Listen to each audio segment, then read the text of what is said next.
get started with some prayer. Thank you, Lord, for this time that we have together today. Though we're small, we're still big. Please help me to give this in the most clear and concise manner that I can. Help me to remember that I'm here to preach to myself before I'm going to preach to anyone else. Amen. I've been teaching a series on the Ten Commandments. So, let's have another quick review before we get started. Right? I've done this every time. 10 Commandments, right? What are they?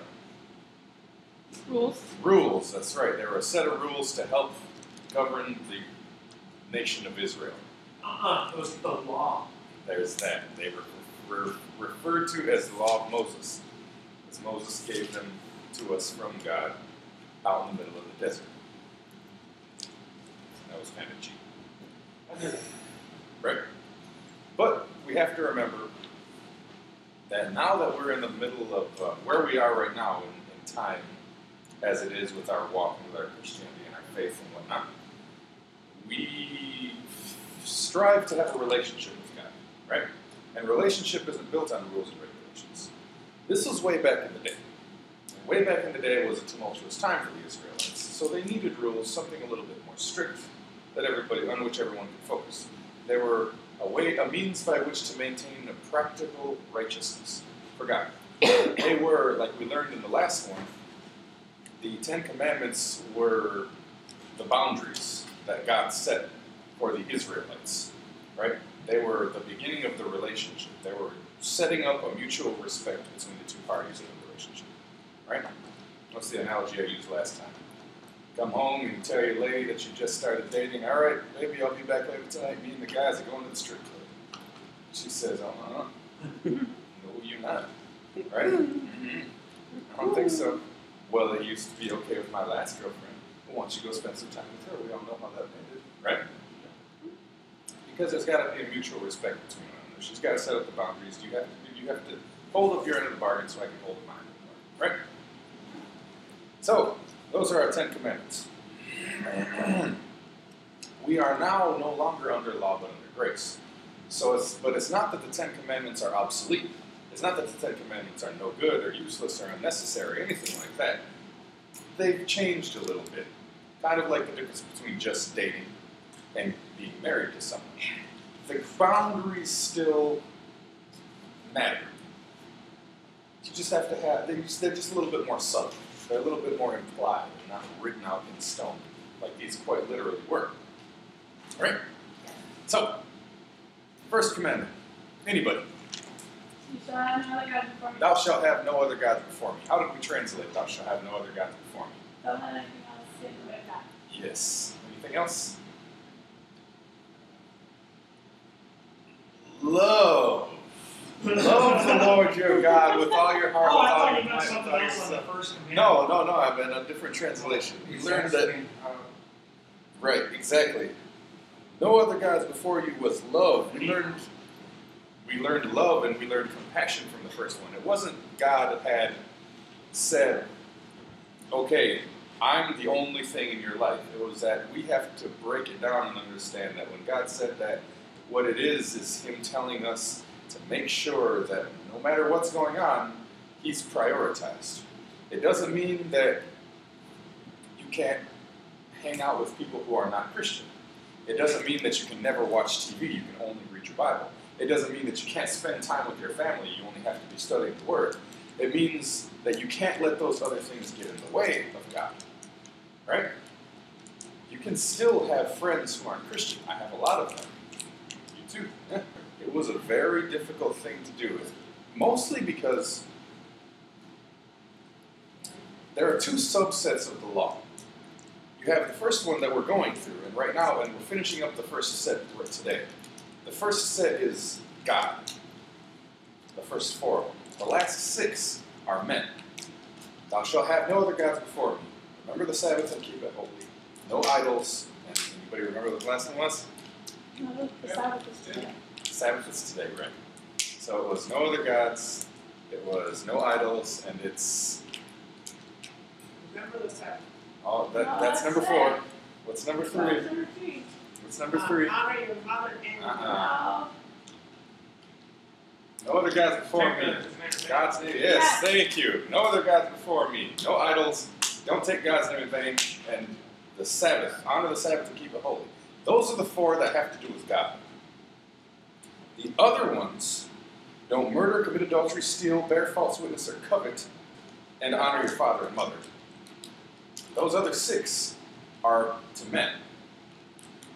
So the 10 commandments are broken down into 2 very specific subsets. The way that you deal with yourself pertaining to God. And the other half is the way that you deal with yourself pertaining to the rest of the people around you. Right? So there are different... What's the word I'm looking for? Standard. When you get in trouble. Consequences. Okay. There are different consequences for each law that was broken intentionally, right? But those are the basic set. That's the basic setup. Getting a little bit ahead of myself. So we learned from no other gods before me love and compassion, right? Kindness. Those are the things that we love: compassion, kindness, love.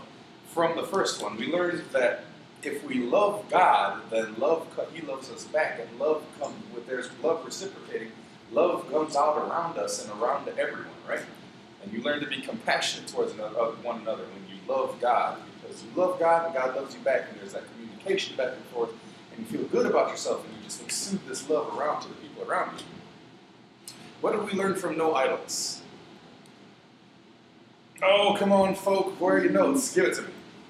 Idol could be anything.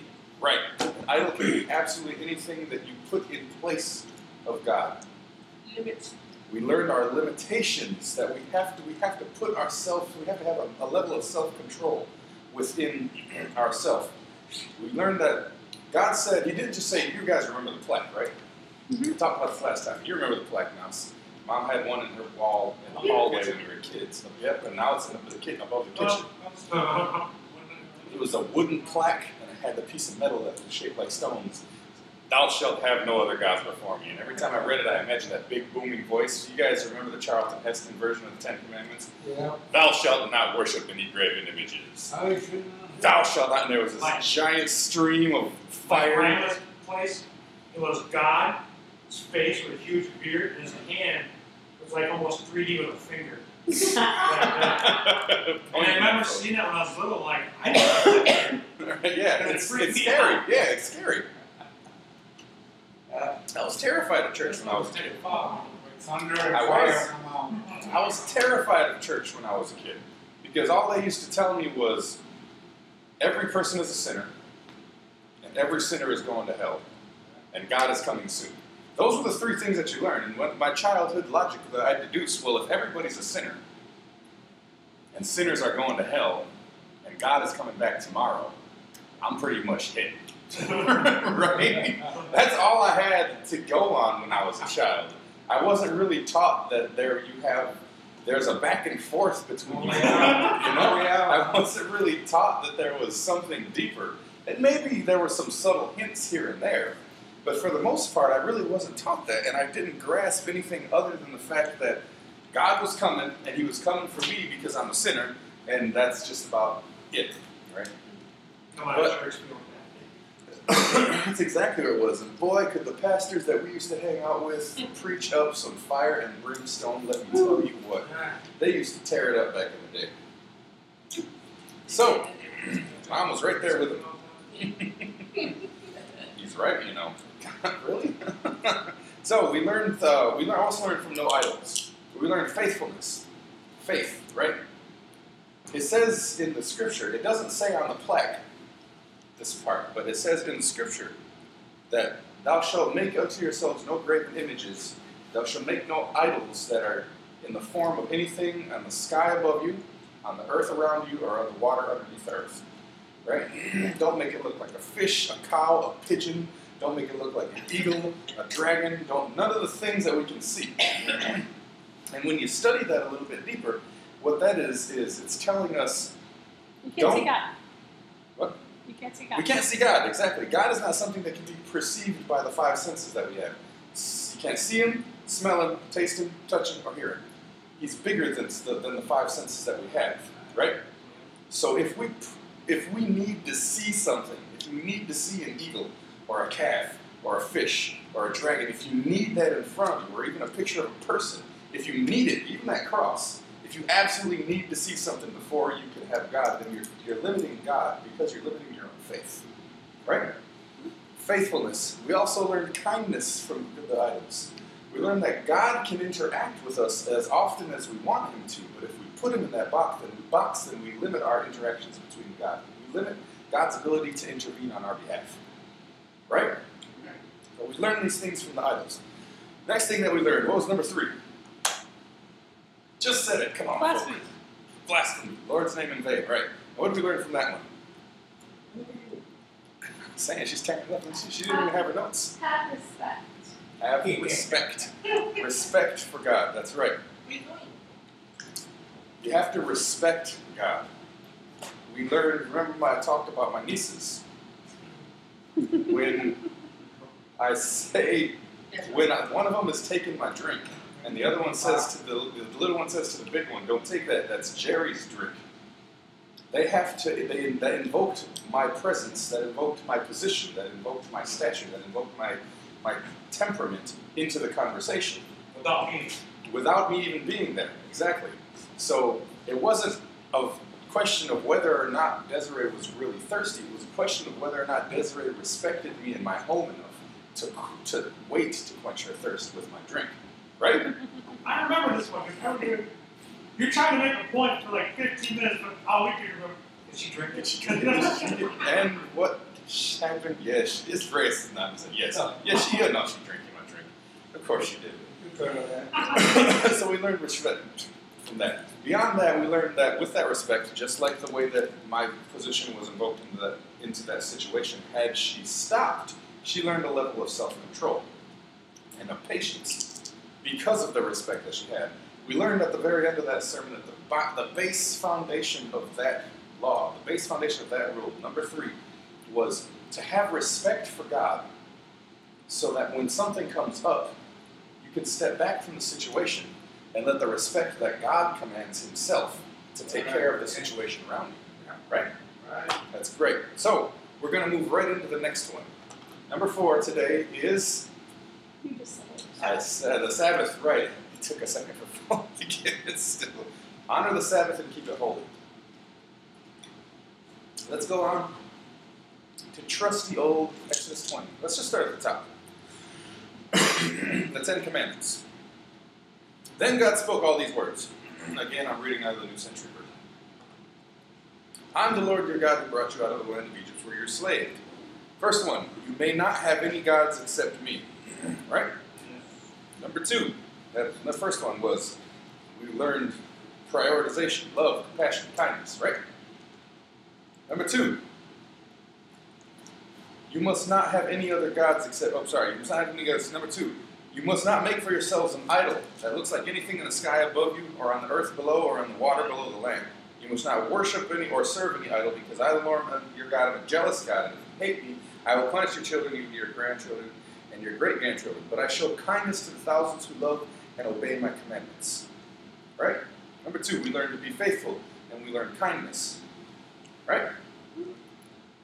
So, number 3, which is 7, it said, you must not use the name of the Lord your God thoughtlessly. I love that translation.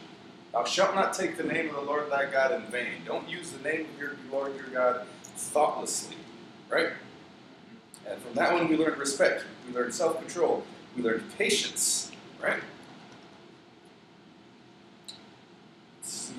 8. The Lord will punish anyone who misuses his name. Number 8. Remember the Sabbath and keep it holy. Remember to keep the Sabbath holy. Work and get everything done during 6 days each week, but the 7th day is of rest to honor the Lord your God. On that day no one may do any work. Not you, your son, your daughter, your male or female slaves, your animals, or the foreigners living in your cities. The reason is that in 6 days the Lord made everything, the sky, the earth, the sea, and everything on them. On the 7th day he rested. So the Lord blessed the 7th day and made it holy. Now, let's go back to that plaque for a second. What did it say on that plaque about the Sabbath?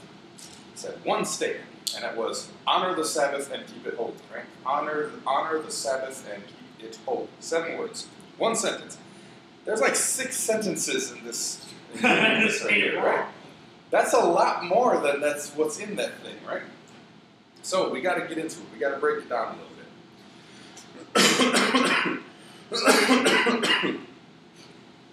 So the first one is a blanket statement. Remember the Sabbath to keep it holy, right?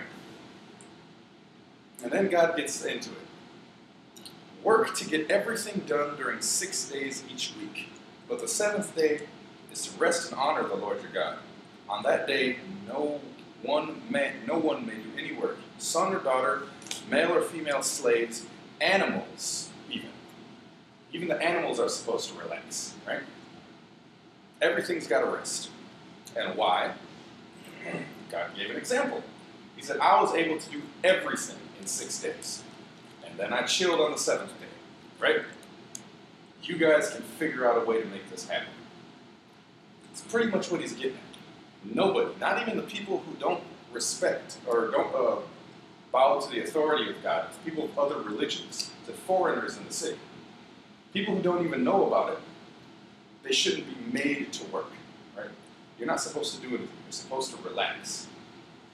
So, if you go on through Exodus, from there on, actually, Moses breaks down all of the 10 Commandments for us. And we've gone through these as we've gone around, right? He gives us kind of the blanket statements, the laws, the way that they work, and how everything's got to be fair, right? And then he gets down into the actual breakdown of each individual law. He starts at the top and he works his way down. He says, this is how it's supposed to go and this is how it's supposed to go. And that's where we came with the translation, the old school translation, which was in Exodus and then repeated again in Deuteronomy. This said, love the Lord your God with all your heart and all your soul and all your strength, all your mind, right? That's where that came from. That was a translation from Moses. It wasn't the exact words of God. It wasn't. But it was a breakdown. It was a translation. It was an understanding. Moses did all of that. But he saved one law in particular for last. Dead last. Let's go to chapter, it's still in Exodus, chapter 31, and we're going to start with 17. Exodus 31.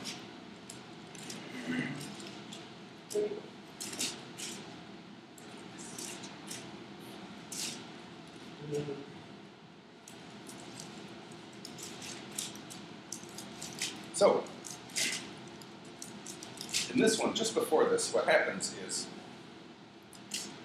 you guys know the story of the 10 Commandments, right? God charged Moses with a task. What task was that? Get the people out of Israel, or get the people of Israel out of Egypt, right? So, Moses argues with God for a moment, which was foolish. And then God somehow or another persuades him. In the scripture it says, and God's anger was kindled against Moses. I'm pretty sure it wasn't a comfortable situation. Moses eventually figured it out. He was like, all right, fine, let me go handle this. Comes back down the mountain, grabs his brother, Aaron, and takes his wife with him. Eventually he sends his wife home. And they go back to Egypt, right? Walk up, straight up in front of the Pharaoh, and say, okay, God said to tell you to let my people go. That didn't work so well, right? Because remember, Egypt is big. Egypt is like the center of the world at this point. Egypt is like the New York City of the world at this point, or the Tokyo, Japan, or the giant city, right? It's the place where it's happening right now, right? Egypt has got everything in it. And the people of Egypt are they're what's the word I'm looking for? Well, they're educated. Well, yes, they're educated. But I was thinking like rich kids that are entitled. Thank you. The Egyptians they're entitled. Yes, sir. You said they want to get the people out of there in 6 days? No. On 31? Well, he said we could work for 6 days. Yes, work for 6 days. Do everything in 6 days, and then rest on the Sabbath day. Is that start 31:17? 31:17. Yep. I haven't gotten to that part. I haven't read it yet. Okay, that's what I was thinking. So, he goes up there and he tells them, let my people go. It didn't work, right? Moses was pretty much laughed out of the court at that point and threatened, don't ever come back here or I'll kill you. And the Pharaoh had that power because of all the people around him all the time, right? But the people of Egypt were entitled people, and they had literal slaves, which were the Israelites. So that didn't really work for Moses. So, hence, then came the 10 plagues, right? 10 plagues come down. Finally, Pharaoh is broken because he's holding his child in his arms, who's dead at this point because of his own words.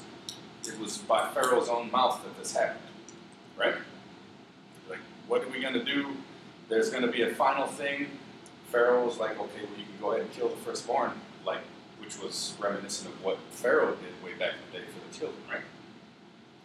He's broken at this point. Pharaoh is still a man. As strong a man as he is, and as much power and as much as to which he's entitled, he's still a man. And he lost his son. So he's broken. And he's like, in his broken state, okay, fine, just get out. Take stuff, take your people, take everything, and get out. Right? That's a hard spot to be in, even for somebody as powerful as Pharaoh. Everybody leaves. Great rejoicing. They called it the Passover, as the angel of death passed over the Israelites and only attacked those who weren't believers of God. Right? There's a mass exodus. They grab all their stuff and they leave. There's a couple of tests in between. They ransacked the Egyptians. Right. They took everything from the Egyptians, right? So they leave out. They get into the desert. There's belly aching left and right. Right? Oh, Lord, man. Okay, we was getting beat. We was working every day, but at least we had food. At least we had water, leeks and cucumbers. They were constantly being fed that alcoholic that I never... Meat. Yeah, we're constantly being... It's something similar to that. They were constantly tanked. The Egyptians kept them good and buzzed all the time, right? Yes, sir. Which is what a lot of pimps and drug dealers do now, because you can keep them under control if you control the drug. Exactly. Yep, you get them addicted to something, and then you get them on what happened with crack and all that sort of crazy stuff. It happens, right? It's a terrible thing, but that's exactly what happened at that time. It's funny that today it's nothing new. No. Nothing new. No. This has all been thought of. It comes in different forms, like technology, for example. You can't go anywhere without a cell phone nowadays. They got you as long as you get that contract in there. But there's still the same general principle, right? Okay, so there's belly aching, there's tests and trials. All the people come out of Israel. Finally, they come to the base of this mountain, right? And folks, they've seen what God can do, right? They know that God is real. They've seen some of the awesome and terrible things that happen to the people that don't believe in God, but they still bellyache. And the only time that they do it is when Moses isn't watching. When Moses has his back turned, they're back there picking at him, picking at him, picking at him. Yeah, well, you used to be able to have good food, Moses. Well, I'm getting tired of this. I'm so hungry, so fine. God brought down bread. I'm eating this bread every day, Moses. I can't have anything extra, Moses. Can I get a little something, Moses? Finally, God sends pheasants out of nowhere, right? There's giant flocks of pheasants. They had so much meat for months, but it's all they ate. And they were upset. Oh, I'm tired of this, Moses. Can I get something else, Moses? I'd rather have manna than this one, Moses.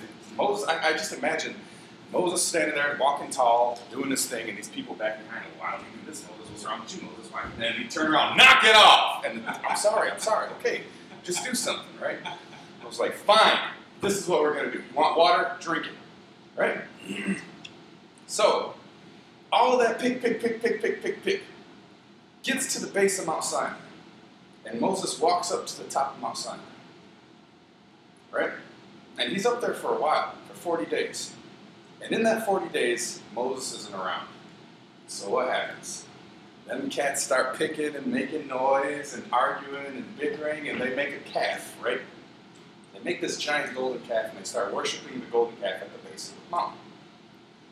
Well, while that was happening, Moses was up on the top of the mountain talking with God.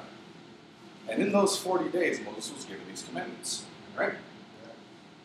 And all of the commandments were broken down in that time. This is the rule. This is what it means. This is the rule. This is what it means. This is the rule.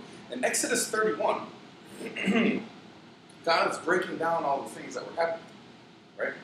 And he breaks down the day of rest. But if you look at Exodus chapter 2, that immediately shows the first one that comes down.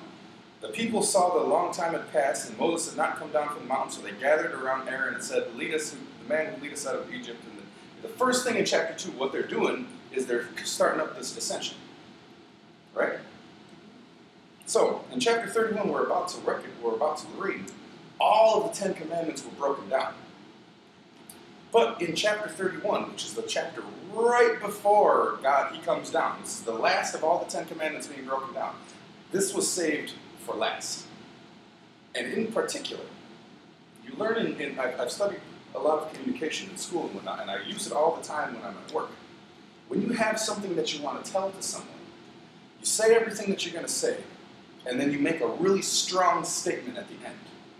I work with customers all day. They're all ticked off and they're angry, and this is happening and that's happening. And a lot of times they get to cussing at me.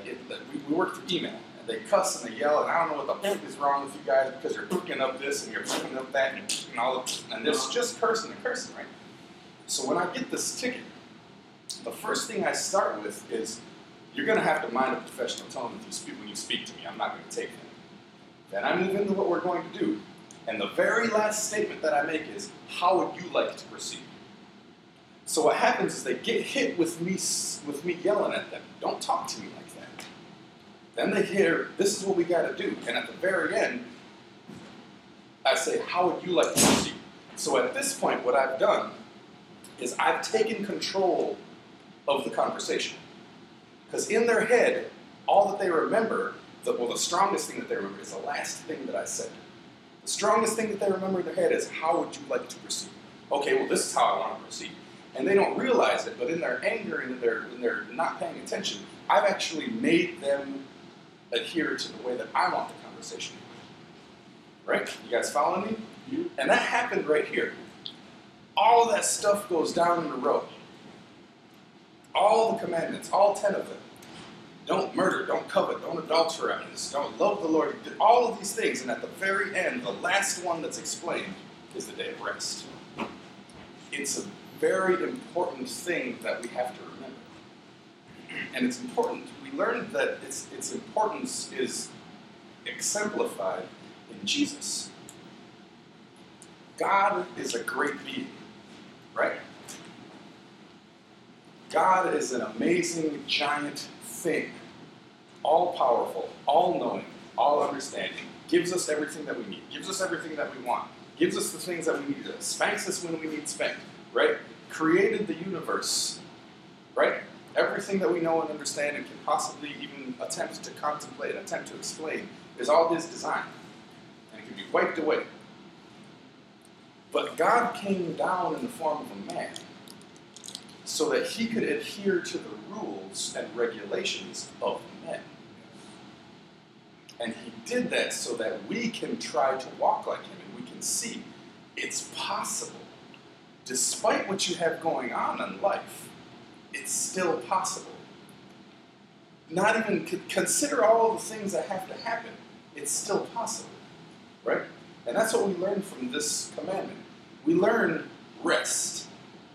That's the first thing that we learn. We learn two basic things.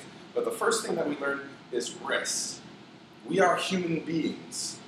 You are not God. You cannot do everything, and you certainly cannot do it by yourself.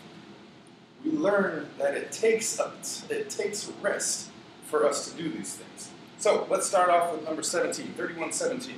Actually, let's start with number 12. I'll start with 12, 31:12. So, then the Lord said to Moses, "Tell the Israelites, you must keep the rules about my Sabbaths, because they will be a sign between you and me from now on. In this way, I will know that I, the Lord, made you holy. Make the Sabbath a holy day. If anyone treats the Sabbath like any other day," this is what Chencha was talking about. "If anyone treats the Sabbath like it was any other day, that person must be put to death. Anyone who works on the Sabbath must be cut off from his people. There are 6 days for working." See, he's serious at this point. Listen to the tone that God is using. This is God talking. This is Moses writing down God's words to him. He says, "There are 6 days for working, but the seventh day is a day of rest and a day holy for the Lord. Anyone who works during that Sabbath day must be put to death. The Israelites must remember that the Sabbath day as an agreement between them and me that I will continue from now on. The Sabbath day will be the sign between me and the Israelites forever, because in 6 days I, the Lord, made the sky and the earth, and on the seventh day I did not work, I rested. When the Lord finished speaking to Moses on Mount Sinai, he gave him the 2 stone tablets and with an agreement written on them, written by the finger of God. So, he explained all these things. Yes, ma'am. Mine says refreshed. I was going to get to that too. So, so God was serious at that point. Like I said, these were the words of God himself. This was Moses writing down what God had to say. Right? And God said, you got 6 days to do things. Do them in 6 days. Now, we have to kind of put this in context. We always have to put it in context. Right? When it comes to these 6 days, we have to remember where these guys were. They're in the middle of the desert, right? They are constantly working. In a lot of cases, they worked around the clock and did not rest, right? They were always going. They were walking for days, quite literally. And when you were done walking, you had to stop, set up camp, get everything around, and then move on. There were a lot of people. A lot of people. And these people would, on occasion, when people are driven by something bigger than them, like you see in workaholics, like you see especially new parents. And there's few parents that are here. You guys have been new parents at one time. And when the baby's up, you're up. And when the baby's asleep, what are you doing? You get everything done that you couldn't get while the baby was awake. Exactly.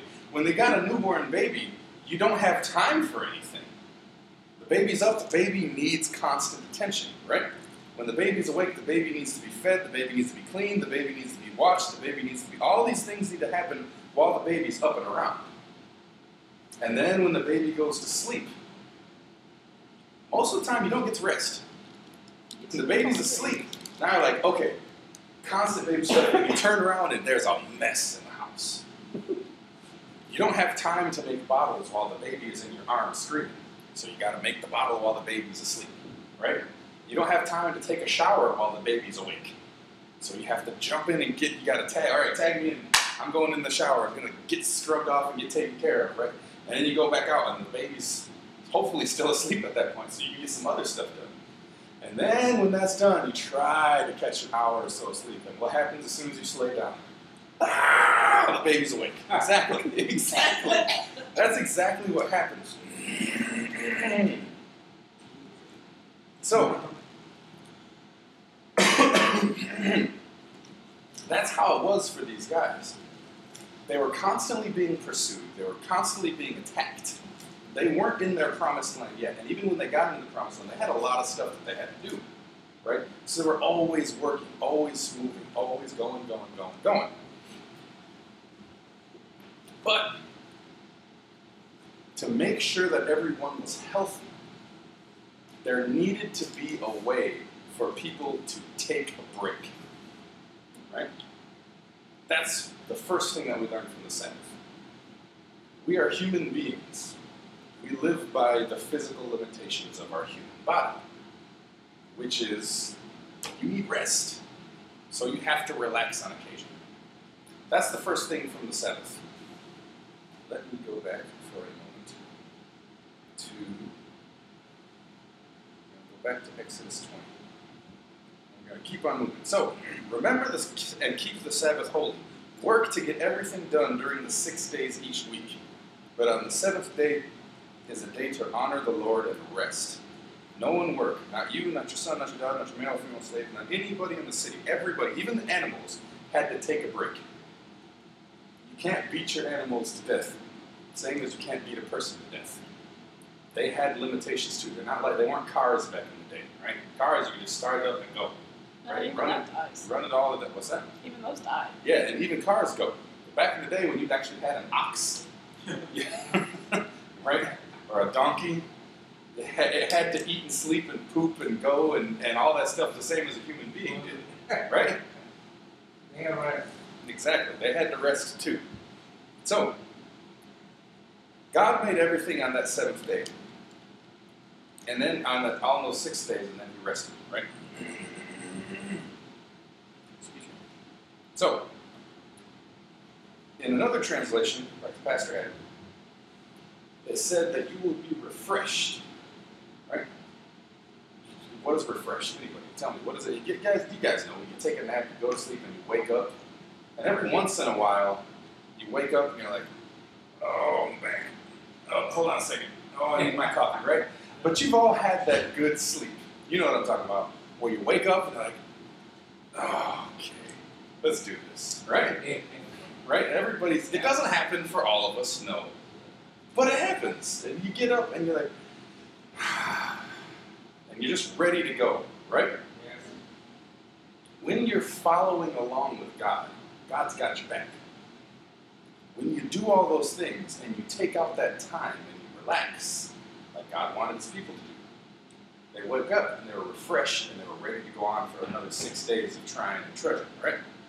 And that's a very important thing when it comes to working people. The class of people that were in the people of Israel at that time were all working people. They didn't have folk like nowadays. Well, even the Levites, who were the priests, who were the learned folk, they still had a lot of work to do. They had to devote a lot of time to study, yes, but they were the ones that had to tear down and build up the tabernacle. They were the ones that had to move all of that stuff together. They were the ones that had to run it. And even on that seventh day, they had to be there to make sure that things were moving in order so that other folks could come and worship. Right? Everybody had to do. Nowadays, we don't have that. We don't have a straight-up class of people that are doing nothing but working. We have people that use their head, teachers. And like in my job, where I bang on a keyboard all day and fix other people's problems when it comes to their computers. I'm not in a factory. I don't have been not in the heat beating on a piece of steel for 10 hours a day, all day long. I'm not lifting up giant bales of hay and foodstuffs and moving cows and riding horses. That's hard work back then. So they had to have that in place, right? Everybody was a working class type of person. So,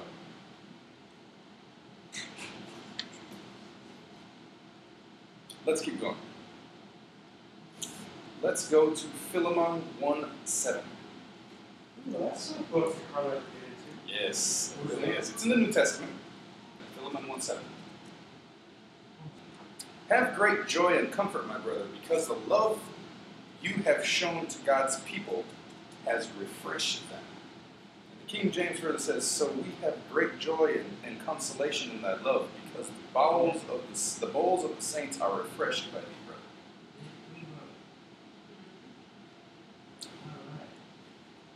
We learn that there is rest, and there is not just rest at this point. This isn't just a day of rest. This isn't just a day to relax. This is a day to be refreshed, right? And as you're working and you're toiling and you're making it happen, you have to take this time out to be refreshed, right? Let's go down to number 20. Yea, brother, let me have joy of thee in the Lord. Refresh my bowels in the Lord. Refreshed, filled back up, start over again, wake up, and get that good stretch out. Oh, yeah. And then, okay, let's pack up all of these animals, get all of these kids loaded up into this car, get all this other stuff together, get all the food, get everybody going, and then we're going to be on the road for 3 days straight.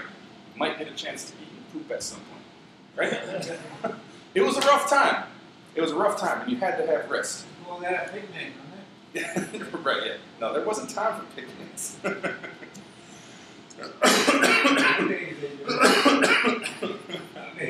So right, there's refreshed, right? There's a sense of refreshment. Rest. What else does rest mean, though? So that's the first one. Let's move into the second aspect of this. Remember, honor the Sabbath and keep it holy. When I say to be refreshed, what do you guys think? To be refilled. Refilled. Filled back up. Clean. Clean. Nice. Popsicle and relax. Right. It's exact. To not worry about stuff. Right? Yeah. That's good stuff. Someone said clean to be Yeah, let's just refresh, just get out of the shower. Cold water. Refreshing. It's like Right? the best. Shower, clean clothes. Mm-hmm. Yeah, you're done with something. Fresh, clean. Yeah, you're done with something that you were just tearing up all day. You guys, especially you guys have done it. All you guys, working on a car all day long. You're all gritty and nasty from the sun. You go in and take a nice cool shower. Put on some fresh drawers, Yep. pair of pants and a shirt, and you sit down on the chair and you drink a cool drink. There's something to be said about a job well done, right? Mm-hmm. All day long you've toiled and tried and made it, and now you can just relax for a minute, right?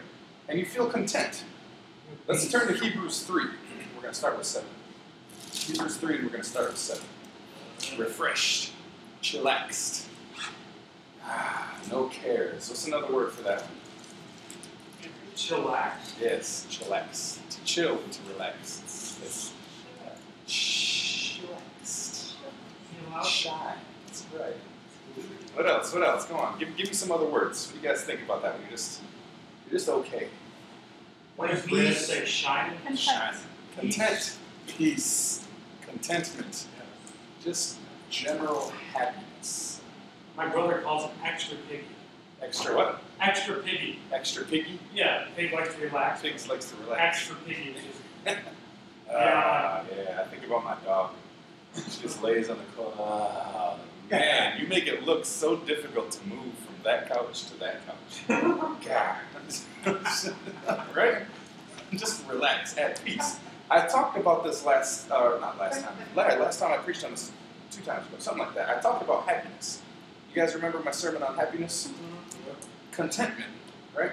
Happiness wasn't joy. Happiness wasn't something that you found in the bottle or something that you found with a bunch of other people where you're just and happy. Yeah, joy and happiness are 2 different things. Joy is in the moment. Joy is a good old moment of ecstasy. It's a happy time, right? Happiness, though, is contentment. Happiness is just no matter what's going on, and despite the situation, you're still okay, right? Times are rough, but you've risen up and you've met the challenge that you had, and you're okay with the situation. Okay, it could have been bad, sure, but you're still happy. I'm all right? Hebrews 3:7. So it is as the Holy Spirit says. Today, listen to what he says. Do not be stubborn in the past when you turned against God, when you were tested by God, when you tested God in the desert. There your ancestors tried me and tested me and saw the things I did for 40 years. I was angry with them and I said, they are not loyal to me. They have not understood my ways. I was angry and made a promise. They will never enter my rest. Moses came down from the mountains and he found those guys down there just acting a fool, right? They did everything that they weren't supposed to do. Everything. All 10 of the commandments in one quick shot, right? They were stealing, looting, committing adultery, lying, tearing stuff up, worshiping an idol, forgetting about God, they were cussing God out, blaspheming. They were doing all of them, right? All in one good old debaucherous time, boy. They were just living life at that point, right? They prioritized themselves. I'm going to do my thing first. And with that selfishness, right, came all of that stuff afterwards. And what was the punishment at that point? You were not able to go into the promised land. Everybody that was there. Yep, a good chunk of them were just gone immediately. But after that, everybody that was there, God didn't punish those ones that were faithful. But, not immediately. But, they didn't get to go into the promised land. After those ones died off, their offspring were able to go in. Even Aaron and Moses. All of those guys passed away. Well, they were also now making a golden calf. Yeah. Yep. They all passed. Every single one of them. God made a promise to those people. He said, you messed up. I'm fair. I'm not going to kill you all off like I did with those ones. You're not going to be swallowed up. But I'm sorry. you don't get to go to the promised land. That's a harsh thing. And Moses had to suffer it as well. Moses was there. Moses was responsible for those people, even though he wasn't around when they were acting up. Imagine, bless you, for a moment, you live in an apartment, right? And you take off to work and your kids are at the house. This used to happen with Mom and Reyes and myself quite a bit. And when she came back, the house was tore up. And there was a hole in the wall. She would spank us and beat us and make us clean it up and do all this stuff. But ultimately, when the manager of the apartment complex came to collect, he didn't come to us. He came to Mom. Yes. Mom was the one responsible. Right? Yes, it was right. All of it. I washed my hands. That's all I know. Perfect size of his Maybe, I head. don't remember why. Like his face, literally face. So, Moses was responsible. So Moses too, he didn't get to go either. That's right. He got a little bit more than that. He got to walk up the mountain. He got to see the promised land. And it was beautiful. But he didn't get to go in. God is fair. God said, you guys all messed up. You guys all paid the price. Your kids can go in. And not the kids that were born already. They died off too. Let's keep going. Hebrews 3. 3:11. He said, God was angry and made a promise. They will never enter my rest. Right? God was fair. And they did not enter the promised land. They didn't enter the place of his peace. Right? What's that? That was actually, in that case, that was the place where they were going. But in this case, when God said they will never enter my rest, God's rest is God's peace.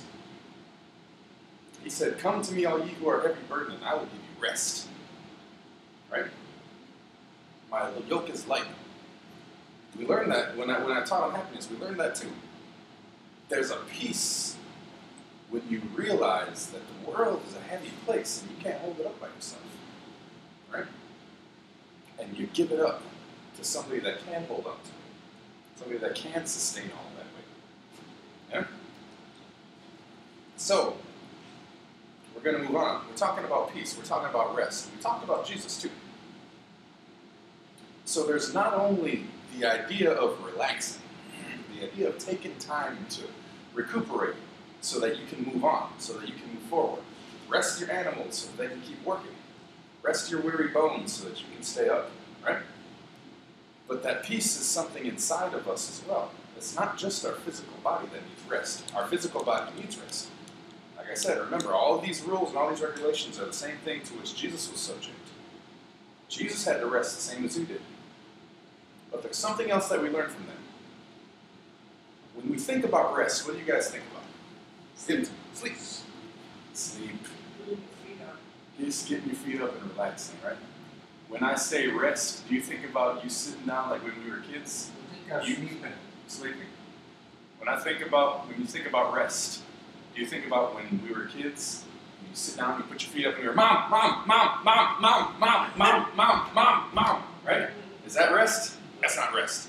What is rest? Rest is peace and quiet. Yeah, at the stoplight. Mom used to do that when we were kids. She ran herself ragged. Boy, I respect you so much, Mom, because you had 3 jobs and us, and boy, oh boy, you ran like at the stoplights. I remember Mom. Mom, it's green. I know.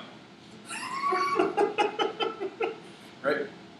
So, rest and relaxation, peace, quiet, right? Peace and quiet, right?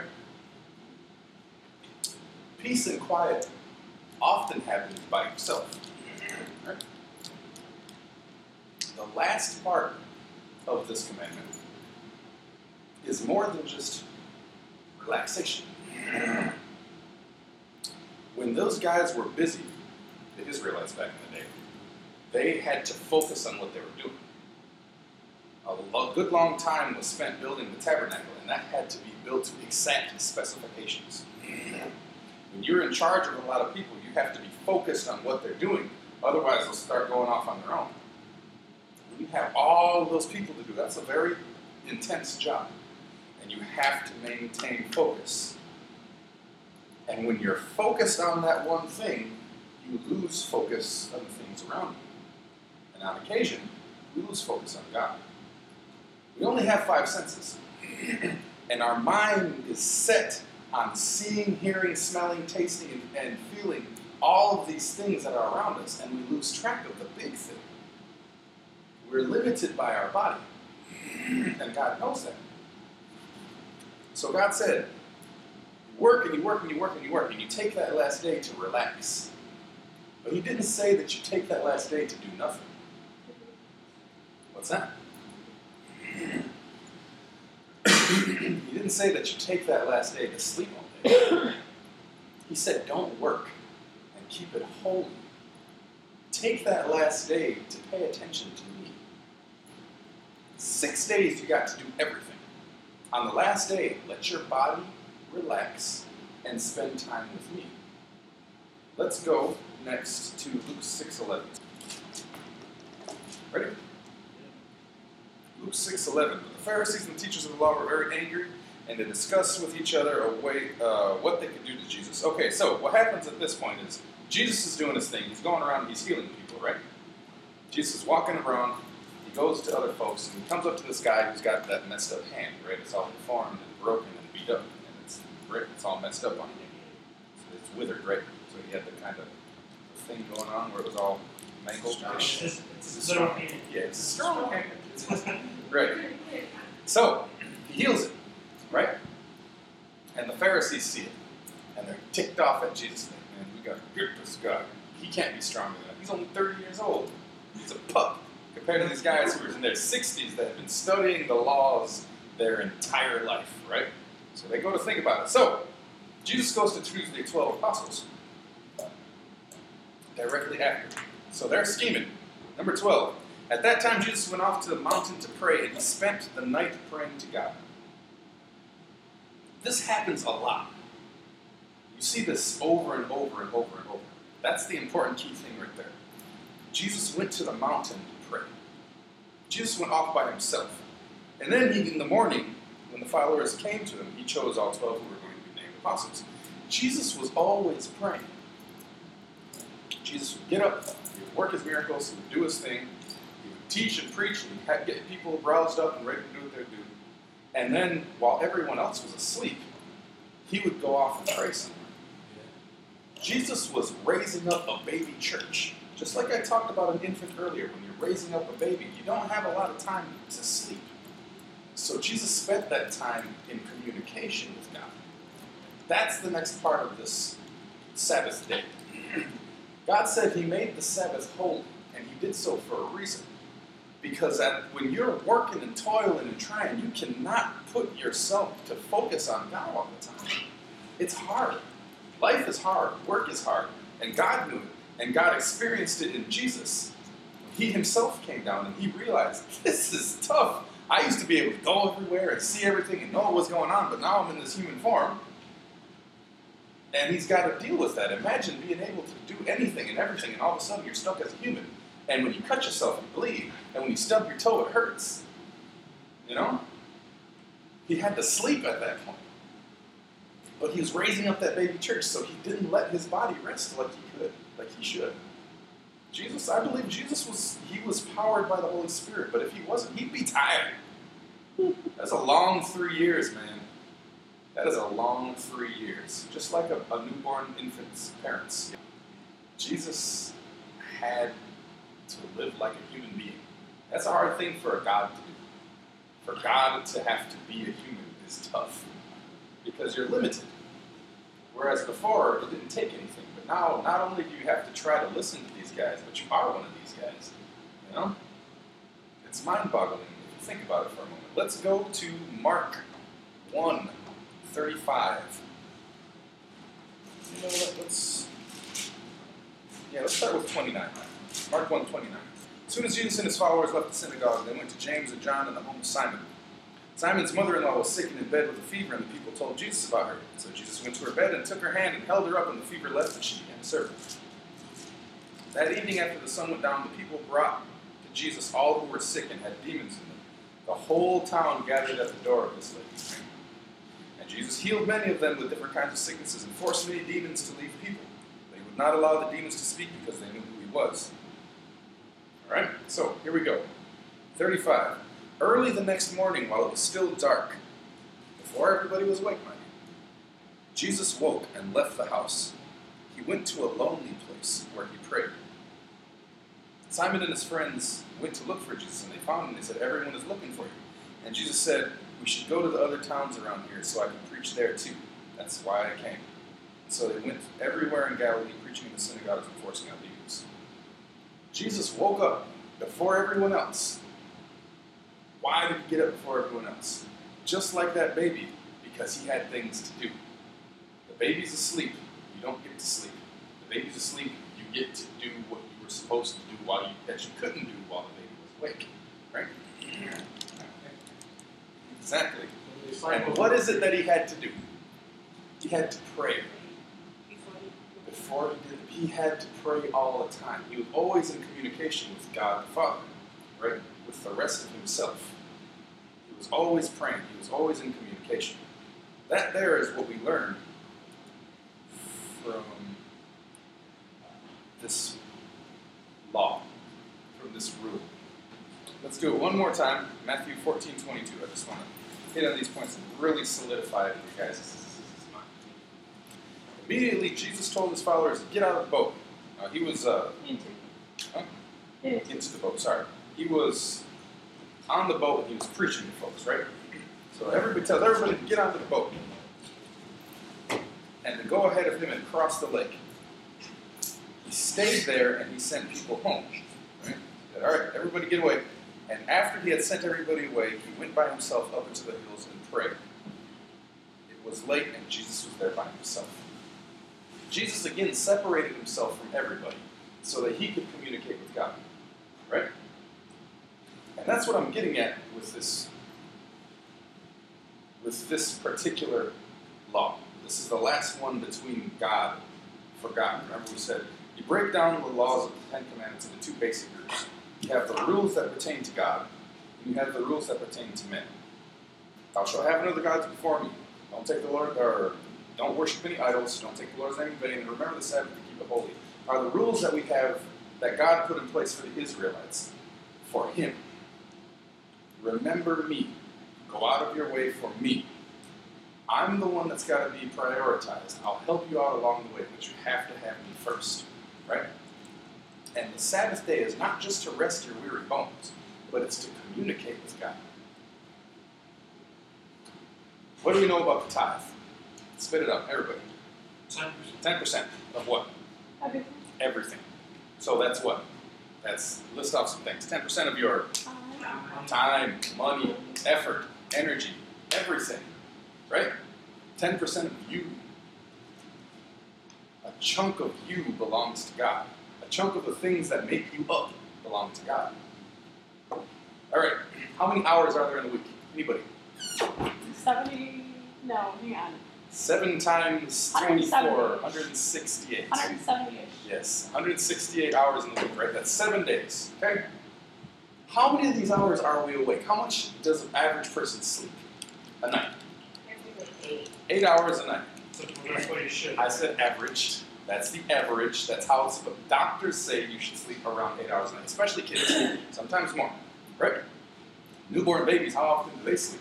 All the time. Ooh, if they're not sleeping, they're pooping or crying, right? Or eating. But they're always asleep, right? And they need that time to build themselves up, to build up their physical body. So, let's say 8 hours of sleep. If you take 8 times those 7 days, you're left with about 112 hours in the day, right? So, if you got 8 hours that you're asleep, how many hours are you awake during the day? 16, that's right. If you take 16 hours and you divide that by the 168 hours there are in the entire week, that's about 10%. 16 hours out of your awake life during the week is 10% of your life. About 2 hours and 40 minutes a day. That's what belongs to God. You give God 10%, and 10 times those 16 hours is the rest of the week. Right? Your week belongs to God. Your week is yours because it was given to you by God. He just wants 10% of it. You spend those 16 hours, that one day that you're awake. Don't work. Don't focus on the things around you. Communicate with God. Relax. When you're constantly busy and you're constantly working and you're constantly going, and you can't focus on something that you can't see, hear, smell, taste, or touch. Right? It's tough to spend time with God because our human body is limited by the things that we have on this earth. Our human body is very limited in our perception. Right? God doesn't ask much. He gets 6 other days to do everything. That's what that number 4 commandment is. Take time out of your day so you can relax your body and spend time with God. That doesn't mean that, like I said, remember the rules have changed a little bit. The dynamic has shifted. The 10 commandments were when you were dating. The relationship we have now with God in the New Testament is when you're married. The same 10 commandments still hold true, but they're more subtle now. So God isn't going to kill you if you work on a Sunday. But you have to remember, prioritize God first. That's rule number 1. Thou shalt not have any other God before me. Prioritize God in the top of your life. When a new couple is just starting out, they have to set up a time to see each other. They want to see each other all the time, right? Anybody ever been in love, in the very beginning, and you just always wanted to spend time with somebody, you always wanted to be there, like a baby. You always wanted to be around the baby and hold the baby, and when the baby is awake, you want to be there, and the baby is asleep, you still want to pinch it, right? In the beginning of the relationship, that baby is extremely important, and especially with the ladies, the medical condition they call it is postpartum depression, right? The baby's no longer so close to you, so you kind of want to be around all the time, and it kind of wears on you. And it happens they say it happens to everybody, but it happens a little bit more for that, right? Especially at that time. Yes, and when you get older and the kids leave the house, it's the same thing. The empty nest syndrome. Exactly. The kids aren't around all the time. Exactly. The first time it hits, it's rough, but then it gets easier as you go on. So those times that we have to spend with God, it's more important in the very beginnings. But as our relationship has developed a little bit more, and now we're no longer under law, but we're under grace, you're not forced to spend time with them. Your couple is just young and just starting out. If they don't see each other for a while, they stop liking each other. I remember I used to like you. It's been about a month though, hasn't it? Right? You have to spend time with somebody else to fall out of love. You stop getting used to it. Right? So that's why in the beginning of the church, in the beginning of God's relationship with the Israelites, he said, you have to spend time with me. Don't mess with me on this. This is serious. Because once you're not focused on God, you start focusing on the things that you can see. And when you focus on the things that you can see, then you start to forget that there's something bigger. In the beginnings of your relationship, you have to spend time with one another.